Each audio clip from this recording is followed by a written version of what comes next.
Hi friends, कसे आहात सर्व? मजेत आहात ना? मजेतच असायला हवं. आज आपण खूप छान असा एनर्जी देणारा फ्रेश स्ट्रॉबेरीचा ज्यूस हे रेसिपी पाहणार आहोत. व्हिडिओ कुठेही स्किप करू नका. खूप छान हेल्दी, उन्हाळ्यामध्ये जेवण जात नाही, मग तुम्ही अशा प्रकारे स्ट्रॉबेरीचा ज्यूस बनवून ठेवू शकता फ्रीजमध्ये आणि कधीही तुम्हाला वाटेल तेव्हा तुम्ही पिऊ शकता. हे बघा, छान अशा फ्रेश स्ट्रॉबेरी होत्या. म्हटलं खाण्यापेक्षा छान पिऊन मस्त एनर्जी मिळेल, म्हणून म्हटलं चला त्याचा ज्यूस बनवूया. स्वच्छ धुवून घेतले आहेत.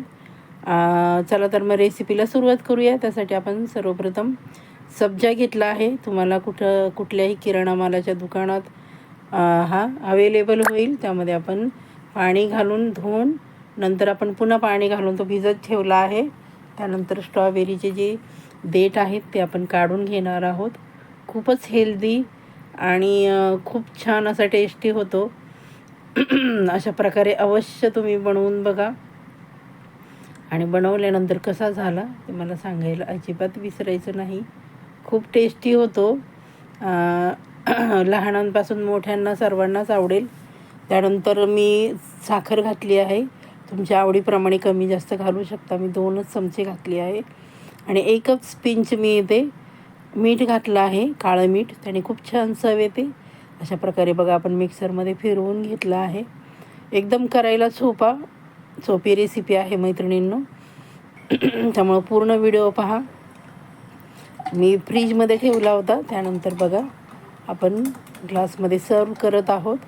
खूपच टेस्टी आणि खूपच सोपा, अगदी 2 मिनटात तयार होणारा आपला स्ट्रॉबेरीचा ज्यूस. त्यानंतर आपण त्यामध्ये जो सब्जा भिजत घातला होता तो घालून घेतला आहे.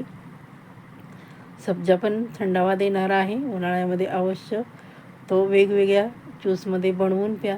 तुम्ही बाहेरचा ज्यूस विकत आणण्यापेक्षा घरी बनवला तर तो कधी हेल्दी आहे.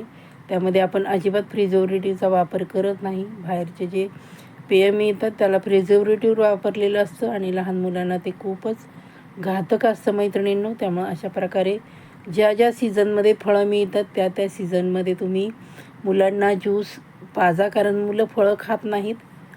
अशा प्रकारे तुम्ही त्यांना बनवून द्या, मुलं आवडीने पितील.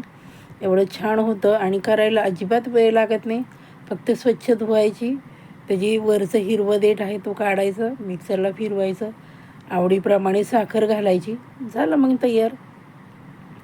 चला तर मग रेसिपी जरी आवडली असेल तर पटकन एक लाईक करून घ्या, छानशी कमेंट करा, हाईप करा.